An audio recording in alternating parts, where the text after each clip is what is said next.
Hi to everyone watching on YouTube. Jason here from Spiritualbabies.net. We're joined again by Rabbi Tovia Singer of Outreach Judaism, and there's a link under the. If you haven't got his books, Let's Get Biblical. If you haven't got these 2 volumes, you really have to go and get them. It's like having Tovia on your desk, which I'm sure for a price you could have, but this is like a cheaper version of having Tovia on your desk. So there'll be links under this video when it gets up on YouTube. So make sure you go and do that. I want to welcome you back to the show, Rabbi Singer. It's great to have you here again.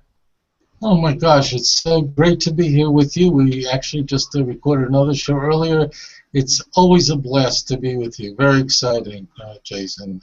How is your health doing, by the way? How are you feeling, sweetheart? You know what? It's all right. 2 weeks ago, I was in crippling pain, and today, just normal pain. Who thought I'd be grateful for normal pain? Normal pain is excellent compared to the alternative. Okay. But no, it's good. Thanks very much. So we just want to get a quick plug in. We're going to Israel in November, right? Yeah, that's right. Big time. So Rabbi Singer, myself, John Evander, Truth to You, and Ross Nichols from Roots of Faith. We're all going to get on a bus with some of you guys, lots of our friends, and we're going to go around the Holy Land and have an awesome time. If you want to get your seat on that bus, you can go over to truthtoyou.org and put a deposit down now. You should do that. It's going to be awesome.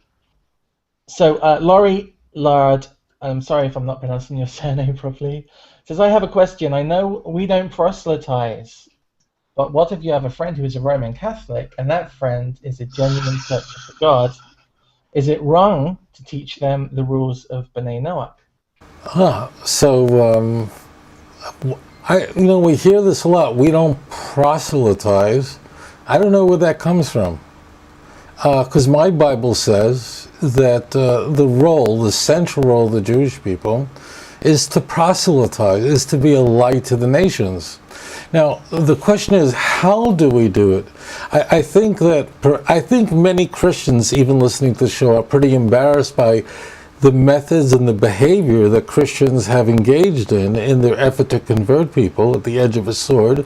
We don't need to do that. We kind of think that the message that we have is so special, is so pregnant with meaning, that you don't need to force anybody to do anything. I mean, if you gotta put a gun to someone's head, or put a sword to their throat, you're probably asking them to do something that they ordinarily would never do. Right?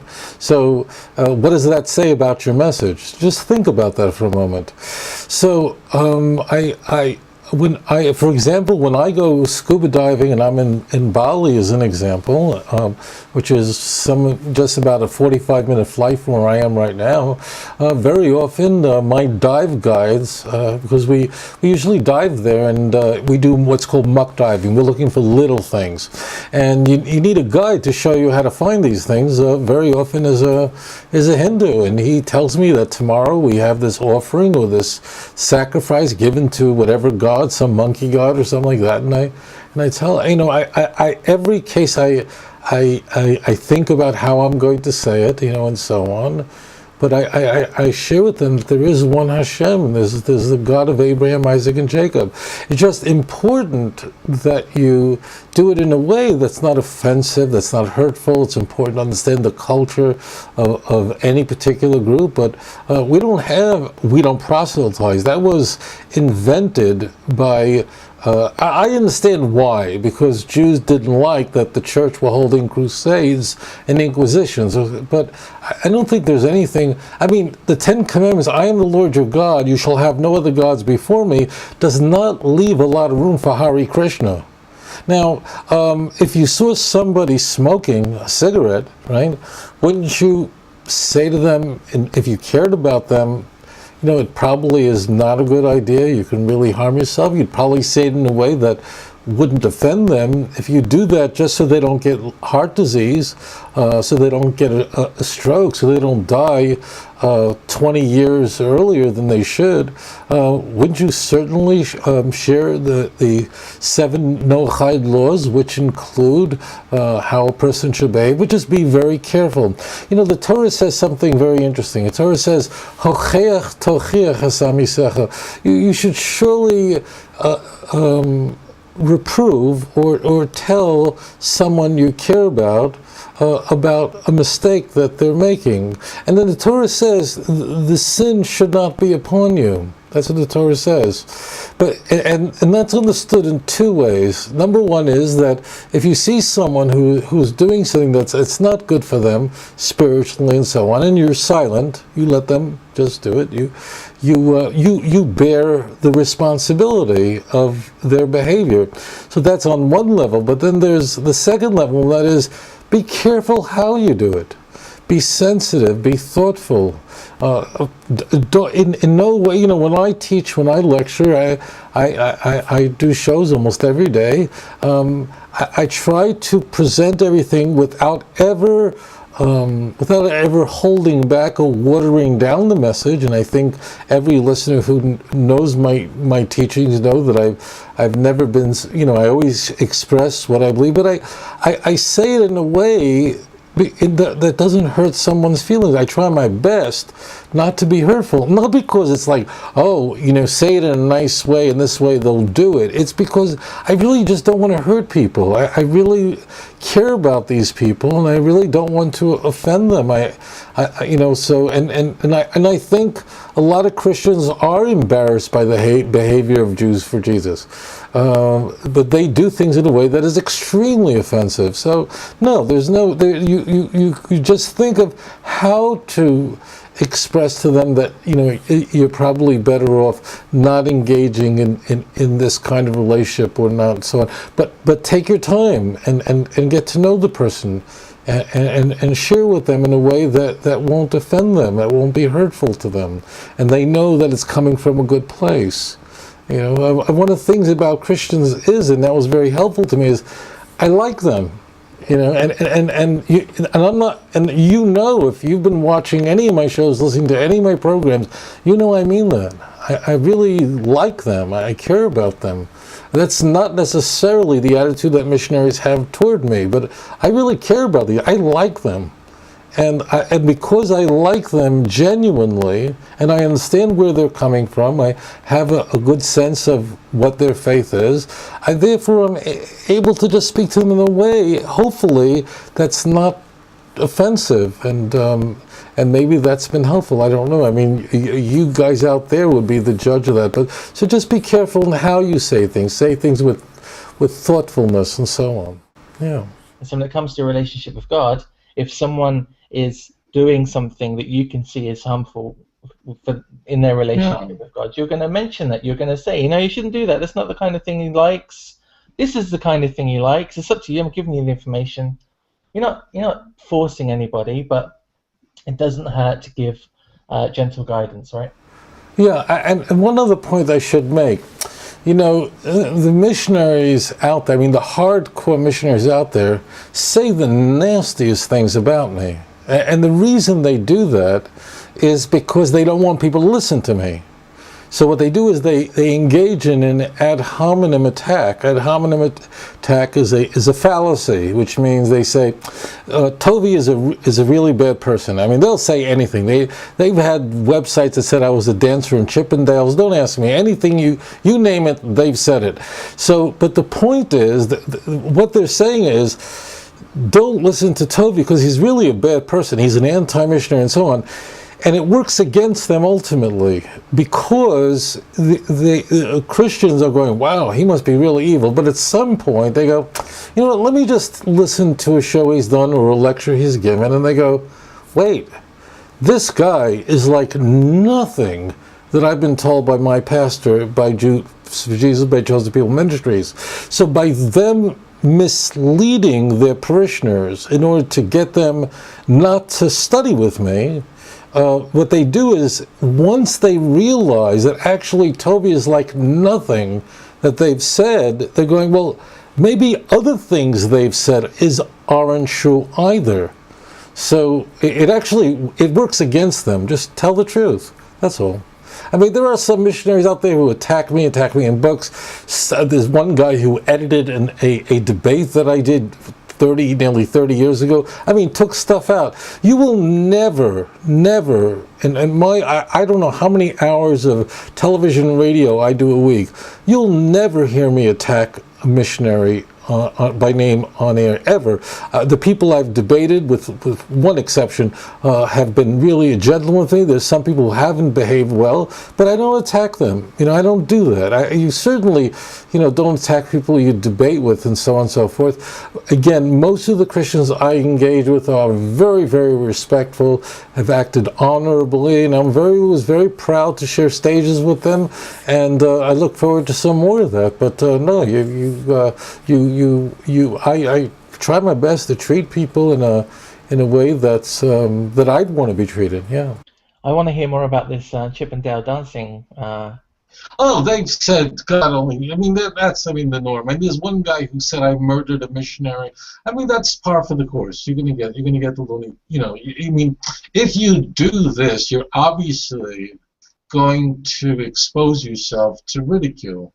I mean, obviously, you're going to expose yourself to being assaulted and attacked. I mean, that comes with things. People have a half a brain that could recognize it, could pick it up. But people mistake me for a Chippendale, I'd be delighted. Right, we're going to move on. Okay, Cindy Lou Flowers asks, what happens to the souls of those who reject Hashem, to the ones who have committed heinous crimes, and to those who believe that they are worshipping the God of Israel, but aren't, for example, the Christians? So I'll say this, and don't take this in a hyper-literal way, but in classical Jewish thought, it's none of our business. And okay, now that I said that in a way that sort of sounds very provocative, even though in some Christian circles everyone seems to know who's going to heaven, who's going to hell, Jews consider it to be completely arrogant to make those kinds of statements, even to think about such things. When we hear, God forbid, that someone has passed away, we say, Baruch Daino Emes, blessed be the true judge. Only God knows the heart. Only God knows what a person is truly thinking and what they really understand, and what pain they've endured, and what they've gone through. And then this young lady, when she was 12 years old, her body was violated by a close relative, and it hurt her and it injured her. Hashem takes your every pain into account. Hashem counts each and every star, and to each and every one of them He gives them a name. Hashem knows the pain you've endured. So what I'll say is this, is that of course if we would never punish our children for doing something that they didn't know any better, and if we'd be punishing 2-year-olds, the government would take away our children. If we punishing babies so of course God doesn't hold people accountable for what they did not know. So there's a basic principle that people are judged, of course, for those who are in rebellion against God. There's no question. And there is a place called hell, and if there wasn't, God would have had to invent it for people like Bin Laden, Yasser Arafat, and Hitler, and so on. But we have a Bible that tells us there would be no justice in the world if there was not heaven and hell, and those places are more real than the world we're in now. Because in those places there isn't Satan who is distracting us. There everything is clear. But we don't know what a person went through and so on. But I will say this, if you're in rebellion against God and you're saying, look, I'm going to believe in Jesus, I'm going to worship a man as God, even though I know the truth and I understand that, but I'm going to continue committing this adultery against God. Of course, Hashem tells us He's going to require it of you, but Hashem always tries to provide light and shine more light in your life. But there are many people who've not heard, don't understand, and they do the best they can. I want to make one other statement that I don't know that I've ever said this before, but I'll share it with you now. But it's something that I think about every day, pretty much. Many Christians are going to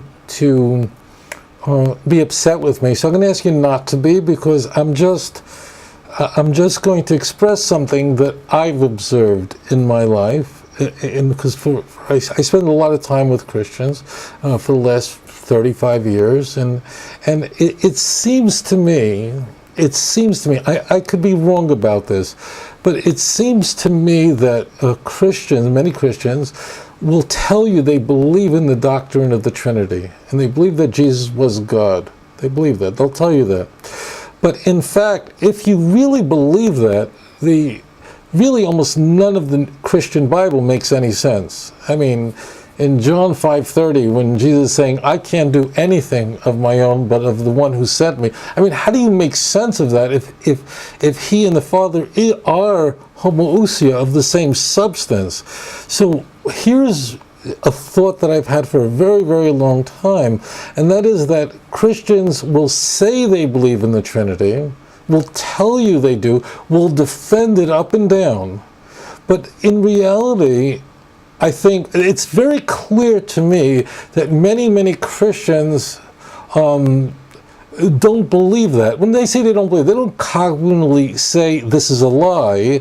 They just don't worship that way. Like, for example, I don't really hear Christians praying, saying, oh, Jesus, creator of the universe. They talk that way about the Father, but not that way about Jesus, in a sense.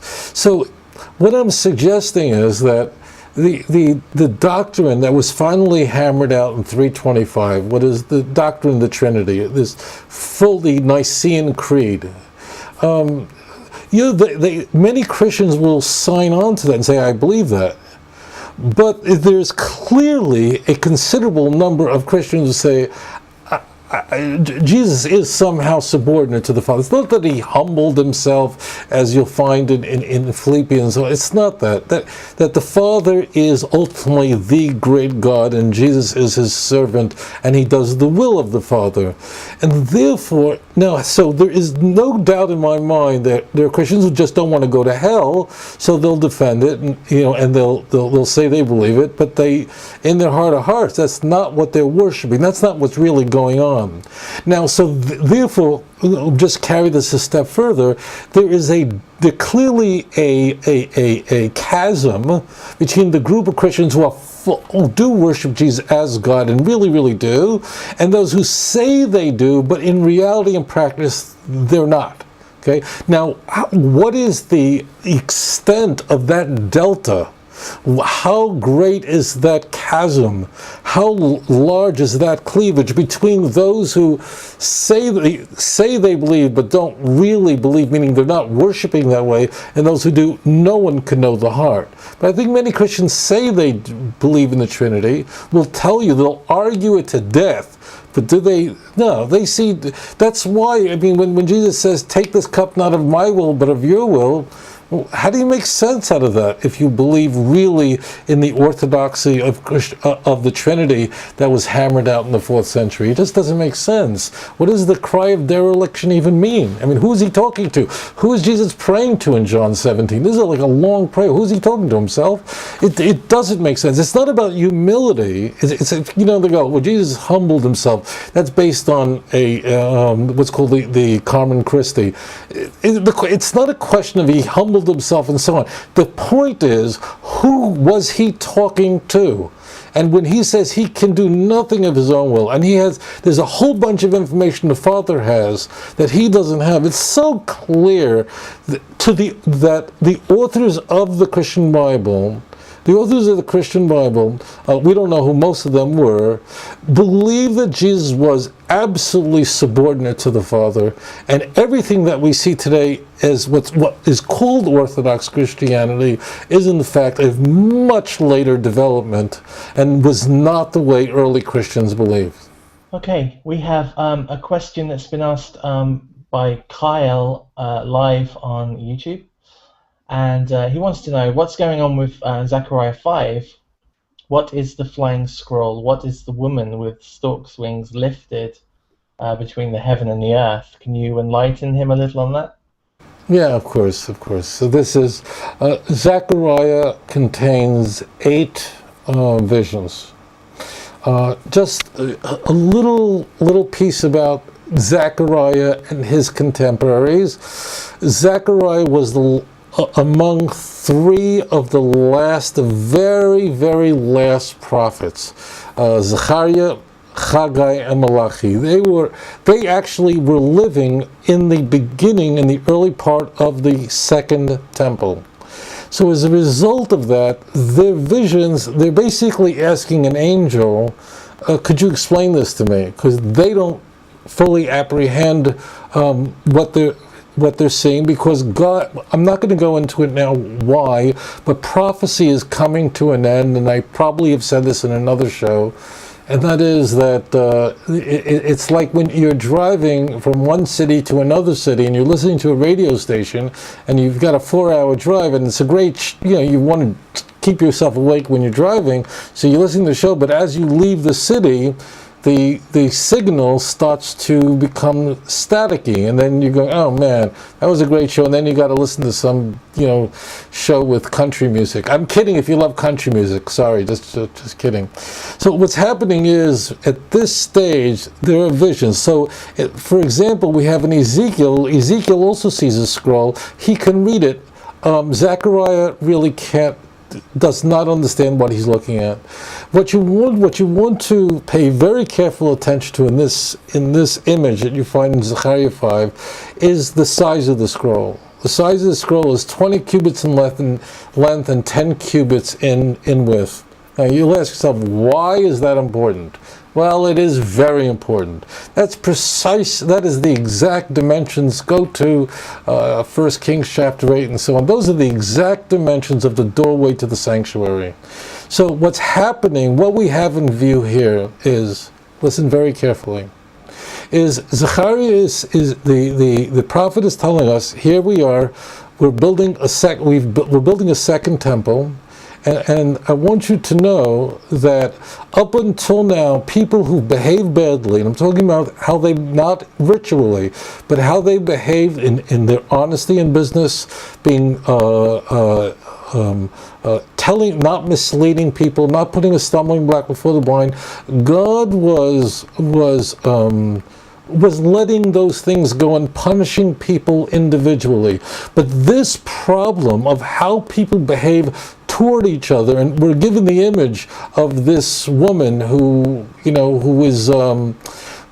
has the ephah, this is the woman who represents wickedness. This is not going to be tolerated any longer, because it's happening on a very large scale, and therefore you're not going to be able to get away with this. You're going to be called into judgment. Jerusalem is going to be called into judgment for this kind of odious behavior. And this is the prophetic message. The prophetic message is oh yeah, I'm an Orthodox Jew and I eat kosher. And I don't even eat Hebrew National. Yeah, but how do you conduct yourself in business? Do you pay your employees on time? Do you mislead people? So you think that's okay? And that is a problem today. I'm not going to whitewash anything. People think, oh yeah, I'm Orthodox. We have, I'm not like those Reform Jews. But I'm not saying all Orthodox Jews, but people who are observant ritually between man and God somehow feel like they can behave badly in their business practices, or they can lie, or they can cheat, and so on. And that's what the prophets are pounding against. And that is what this image is. It's very elaborate. I'm not going to go into all the details of it. It's very simple. But that's what you're seeing. He's saying this now is now being called into question. I'm not going to let you get away with this because it's very, very pervasive right now. Okay? So that's Zechariah chapter 5. All right, we have another question from the YouTube chat box from BSN 7777. And it's, hi, Rabbi Tovia Singer. Would you please explain this scripture, Isaiah 66, 16 through 17? I have it here, so I'll quickly read it off. For with fire and with his sword, the Lord will execute judgment on all people, and many of those slain by the Lord, for those who consecrate and purify themselves to go into the gardens, following one who is among those who eat the flesh of the pigs, rats, and other unclean things. They will meet their end with the one they follow, declares the Lord. Right. So what we have in, Isaiah 66 matches perfectly Isaiah 1. It's like, let's come full circle here. Isaiah 66, it's like a perfect circle. And it's exactly, precisely what I've been speaking about now. And that is that you think, yeah, you're going to bring me your sacrifices, you need the blood. Well, but you want to know what your bad behavior makes your sacrifice? To me, it's like you're breaking the neck of a man. You might as well just bring, you might as well bring pork, and it's worthless to me. So what we have in Isaiah 66 is the very same message as we have in Isaiah chapter 1, and that is, I need all of it. I need you to behave in a way that's proper, in a way that lifts up God, not just in that you bring your sacrifices, because this was always the problem. Always the problem. The ones, by the way, who go to purify themselves in the gardens. This is the place that the idols in the gardens. It's referring specifically to the Asherah tree. Just so you know, these are euphemisms that are being used there. These are people who actually, we see in Isaiah 57, those who go under they did these disgusting practices where they'd bring their sacrifices, but they'd sit under a terebinth tree and they would pleasure themselves. It's disgusting. And God says, you think you could solve your problems by just bring your sacrifices, bring your offerings, and then I'm just going to ignore your horrific behavior in every other way. Now, I want to just explain one other point, because you probably heard this message many times. This was the problem in Isaiah's time. People were turning away from God because they didn't get why God was angry with them. In fact, I think we talked about this in our first show. Isaiah is devoted to addressing the conundrum that would produce an Achaz. Because people are going, but we're doing the feasts, we're doing the new moons, we're fasting on Yom Kippur, and so on. So why is Assyria in power? Why are the northern tribes being carried off? And if that's the case, what's the point? So Isaiah, the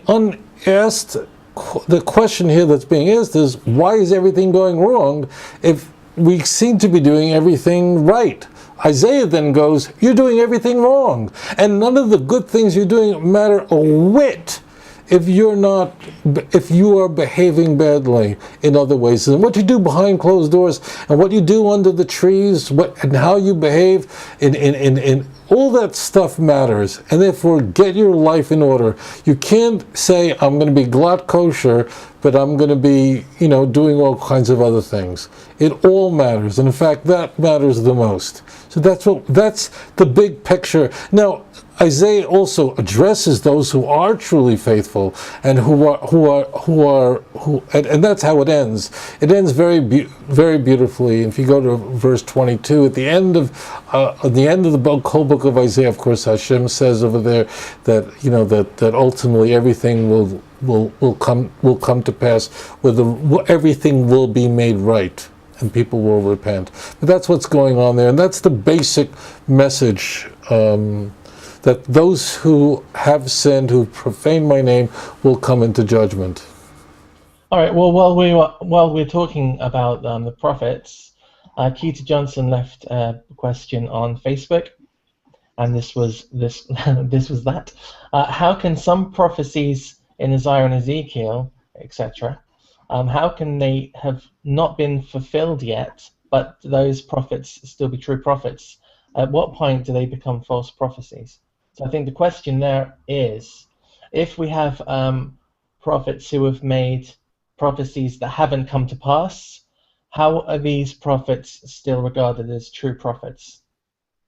I think she's referring to kind of the prophet test, that if a prophecy doesn't come to pass, then that prophet must be regarded as a false prophet. How can we have prophets that prophesy the future? Those things haven't happened yet, but we still regard those prophets as true prophets. I want to, I think, just sort of roll that back a little bit. And I think many people might wonder, how do we know how did we know that Isaiah was a prophet? How do we know that Obadiah was a prophet? And I don't think people understand how. And number two is, there were thousands of prophets that lived. We know that the Bible tells us about it, and many of them were murdered by people like Jezebel. And they certainly wrote things in their lives, but they weren't included in Tanakh. So let's sort this piece out. The Torah tells us that the way we know a true prophet, we have two passages we're very interested in. One is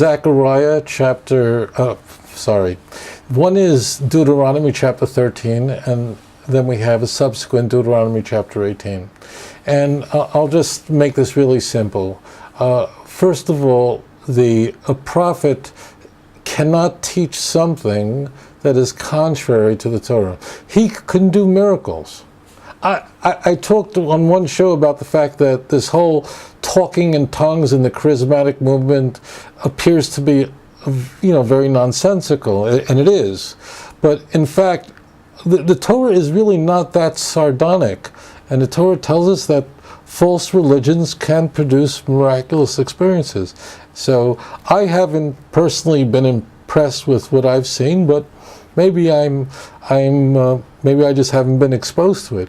But so number one, Deuteronomy 13 tells us that false prophets will be able to do miracles, actually do miraculous things. However, I did not say, if they tell you about a God that your fathers did not know, they tell you do not follow the commandments, I didn't send him, saith the Lord. I am only testing you to see if you love me. So number one, the message of the prophet must be perfectly consistent with the Torah.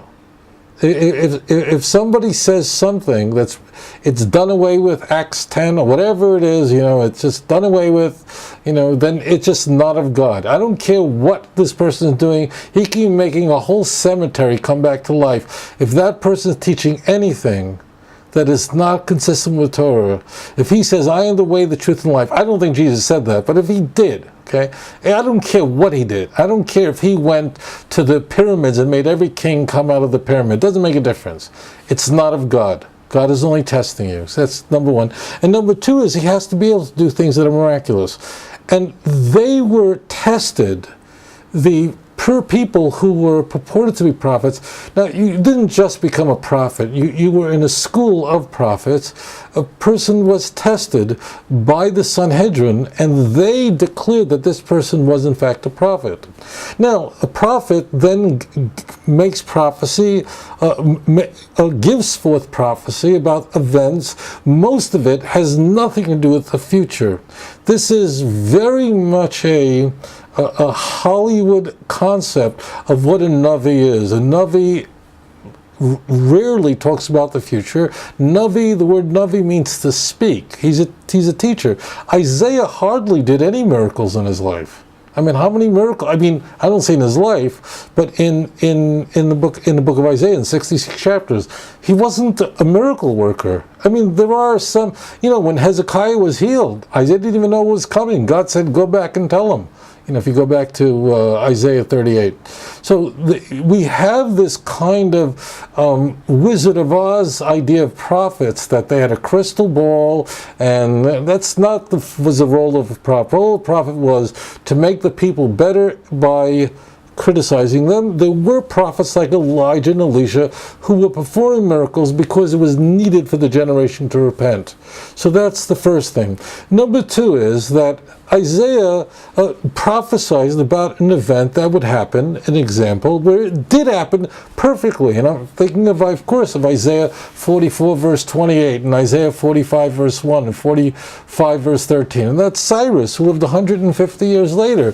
So there we see a prophecy was fulfilled perfectly. We read Ezra chapter 1 verse 1 through 7, and there you'll see very clearly that Cyrus was the king of Persia, and we actually have the pyramid, which from the Assyrian pyramid, that actually has all that information on it. So therefore, much has been fulfilled. But Isaiah also tells us, let me give an example of a prophecy that hasn't been fulfilled yet. But if it was, then Isaiah would be a false prophet. He tells us in Isaiah 59 verse 20 that a Redeemer come to Zion to those who repent in Jacob. Well, I'll tell you this, if the Messiah would come to a nation that didn't yet repent, that would be a false prophecy. So the reason why these prophecies of the Messianic age haven't been fulfilled yet, although I do believe that I guess there is wishful thinking, but I am seeing signs all around me that are pointing to an end time, a redemption. Up until this point, the nation, the generation, has not deserved the redemption. So there is no full prophecy that hasn't been fulfilled yet, because the criteria necessary for them to be fulfilled have not yet unfolded. From Rita, who wants to know, she says that there are plenty of prophecies regarding Messiah and the things that will occur when the Messiah comes, but there aren't any prophecies that will give us a hint that Messiah is on his way, that we can grab hold of now. So, are there any hints? I think she's asking. Are there any hints in the text to say that Messiah is on his way? Yeah. Oh yeah. Now this is the Talmud actually discusses this in great detail in Sanhedrin, which actually goes through some of the things to look for as the Messiah is coming. But you know how I love chicken soup. Yeah, I love a great chicken soup, and I think I make the best chicken soup. But you know how when if you love a great chicken soup with the dill in it and the onion, the carrots in it, so what happens, like about a half hour after it's cooking, you start to smell the aroma, and it's really just exquisite. Use a lot of dill, a turnip, and a parsnip in there. I mean, carrots, and the smell and then the whole house is just filled with that smell of yummy Jewish chicken soup, right?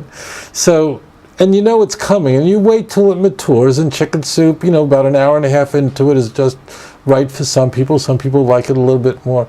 So what we're doing is we're smelling, all the aroma of the Messianic age is upon us. Now, there is a prophecy, it's called Jacob's trouble. That's a very important prophecy. It sounds like a bad thing, and it is. I mean, when I say bad, it's not really bad. It just, we perceive it as bad, but I'm talking about Jeremiah 37. Where Jeremiah tells us that before the Jews will be gathered in, will require a tribulation, meaning a great pain for the Jewish people that will suffer terribly. But from this tribulation, Yivashea, will come the redemption. So the Jews, of course, have suffered terrible massacres and Inquisition. I mean, I don't need to enumerate for you what our people have endured. What is unique about this messianic prophecy is that this is a prelude. This is a trigger that when a great tribulation occurs, and from the ashes of Auschwitz, is born the state of Israel, you know that you're looking at messianic prophecy. And let's just move through that. And I'm going to put up a video I did in Jakarta where I do this in great detail. And you know, I took 2 moments about Cyrus. So maybe I'll take a moment about this. You know, why so much information about Cyrus? You ever wonder? Okay, Isaiah 45. Cyrus is God's Messiah. He gives the order to rebuild Jerusalem. Really, that starts at 44:28, the last passage of 44. Now, frankly, why that much talk about Cyrus? I mean, you know, I understand it's important, but it's like that important, like the first chapter of Ezra. You know that Ezra isn't in the first chapter of Ezra, but Cyrus is, and he's all over the place. And we don't even meet Ezra in the book of Ezra until chapter 7. Now, think about this for a moment, my holy brothers and sisters. Listen to me, delicious people. We are told in the Bible that there's a Gentile, and God says, don't question me. Don't ask me. This guy, who do you think Cyrus was? He was a Lubavitcher? No. He says, 45 verse 4, he will not know my name. There's not a Jew. This is someone who's worshiping, I don't know what Cyrus worshipped. He was probably a Zoroastrian. Probably, I don't know. But this is God, and actually Isaiah 45 is about God warning you, don't ask me why I'm doing it this way. I'm the God of justice. Don't question me. Okay, now you get what Isaiah 45 is about. So what we have here is a picture, and we are told by our sages, is all a picture of the Messianic age. Because why are we having all the Second Temple prophecy, like that much? Is the Second Temple, how it was built, that important that it gets that much ink? I mean, really think about it. Why is the building of the Second Temple get more ink than the First Temple? Why? Something's going on here. So what we have is we have a Gentile who gives the command, who signs a declaration, who's not Jewish, and says, Jews, go return to the land. And maybe that same nation retracts it, whether it's Persia or England, who abstained in the UN resolution vote in 1947. They abstained. That's what England did. So who is England to tell Israel what to do about a peace process when you couldn't even accept a Jewish state under the standards of the partition plan, which would have been a suicide plan? And now, Palestinian. So I tell all the people of Britain, shut up and go home. You have nothing to tell the Jewish people. And I hope, Jason, that won't offend you. And I know it was. I'm just kidding around with you. Right? And then what happens later after that? A man rises up before the state is created and wants to wipe out the Jewish people. We have Haman, and we have someone else who tried to do that too. But we survived, and from those ashes, the nation was born. So these are prophecies. These are all prophecies. And we're having an ingathering. 50% of the Jewish people that we know of today live in the land of Israel. There are roughly 14 million Jews that we know of worldwide. About 7 million of them live in the land of Israel. That was not the case in the Second Temple. There is today in the Second Temple, 50% of Jews did not live in the land of Israel. Today, there's more Torah today in the land of Israel than there has been since the days of Hezekiah. We are finding people who are likely of the tribes of Manasseh in India, perhaps Dan in North Africa. It makes no difference. So what's happening is that you smell the chicken soup. You can hear the footsteps of the Messiah. You have to be blind and deaf not to see what's happening. Nations are gathering. Two corporate entities are coming against us, and that's Yishmael and Edom.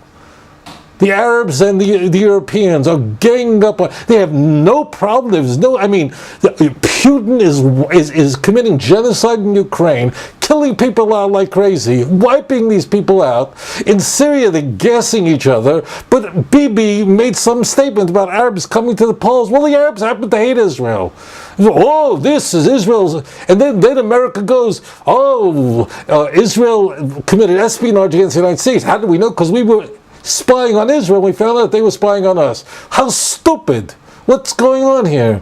So therefore, of course we see, it appears, I say we appears, of course I'm hedging my bet because we don't go say, hey, look, I know, we're God told. No, I'm just saying, I look at the Bible and I see what is unfolding. And who were these Zionists who came, the first Zionists who came in the end of the 19th century to build the state? Now, there were really religious Jews that came before them. And that was the students of the Vilna Gaon, the great Gaon of Vilna, who came in the beginning of the 18th century. But the Zionist movement, Herzl, these were irreligious Jews. Well, look at Nehemiah. Who were the 42,000 Jews?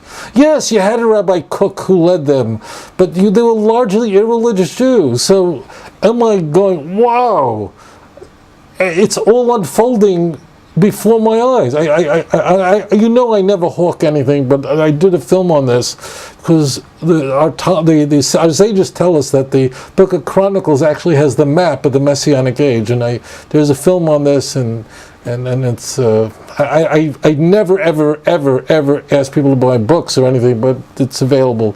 It just costs us a lot of money to have these things professionally filmed. That's why, but there it's on. But I go through all these things. So therefore, what we see in Scripture, that's all I'm doing. I'm looking at the Bible. I'm trying to be very cautious here. Why? Because I want it to happen, right? There's a danger whenever we talk this way, because we really want to see the redemption. So I'm really trying to be really careful. I'm overcompensating because I want it to be true. And whenever you want something to be right, you really want a lot of evidence, right? And that's what we're doing here. So yeah, of course, you could see and then as it says in the Talmud says, listen, don't waste your time. Let me tell you how it works. I'm paraphrasing here. The Talmud says this: there is no greater sign that the Mashiach is coming, than when the land gives forth its fruit. The land of Israel, you can read Mark Twain's description of he visited the land of Israel in the 19th century. And he said nothing grows here. It's just a place of, if I can write like Mark Twain, I'd be a billionaire. But he writes it explicitly. Nothing grows in the land because nobody can make the land pregnant. Squirrels can't make kangaroos pregnant. That's just the way it is. They're different species. Okay? So only the Jewish people can make that land pregnant and give forth its fruit. And we are going to be Jason, Jono, Ross, myself, we're going to be in the land of Israel. We are going to walk through the footsteps of the prophets together. Look, I'm going to give it to you straight. If you want to go to the beach in Tel Aviv, and that's what you're thinking about doing in Israel, you don't want this. This is not for you. If you want to walk through the footsteps of Scripture and walk where the prophets walked and see the places they preached, you want to be with us. You want to join us. You want to hook up. I'm being very. But if you're interested in snorkeling in Tel Aviv in some bikini, this is not for you. Okay, that's what we're interested in doing. We are going to see this with our eyes in a desert, in a place where nothing is supposed to grow, where no Arab can grow anything. In the Arava, you are going to see just as far as your eye could see, date trees and flowers and so on, exported all over the European Union. The European Union is threatening now. Our enemies, the filthy enemies, are saying we're going to boycott Israel. Well, what are they going to boycott? They can't boycott our cell phones because they like their stupid cell phones. They can't boycott our computers because they want to watch all their pornography and they need the chips that we can produce to watch all the filth That's what they are. So what are they going to do? They won't boycott our medications. Let me show you, EUs. Why don't you show me, if you really can do a good boycott, show me that you won't take the medications that we produce in the Technion that they keep you alive. No, no, no. And what was his name? The guy in the wheelchair, Hawkins, the guy who wrote A Brief History of Time. Sure, boycotting Israel, come to Israel, but he's running around with all the technology that allows him to talk and speak. It's our technology, Mr. Boycott. Right. So boycott means I won't eat your avocados. But let's think about that. Because Israel's exporting avocados and exporting flour. Well, how the heck is Israel exporting this stuff? Until the Jews came there, Israel had to import everything because nothing grew there. In the Gaza Strip, I was there in 2005 when it was destroyed. It's sand. You don't know this now. But if you're an Israeli soldier and you're listening to this show, it's sand, man. It isn't earth. It's sand. The Arabs called it a cursed land. You know that when the Jews came there after liberating, this is the tribe of Judah. Gaza is a Jewish place. The Arabs said, you want to go build a Jewish community here and rebuild what you once had? Go ahead. They called it a cursed land. They said nothing. They laughed at the Jews when they began to plant there. And the greenhouses were in the thousands of them. Thousands of greenhouses. And in Israel, from the Gaza, from this sand that nothing grew, 90% of Israel's tomatoes came from there.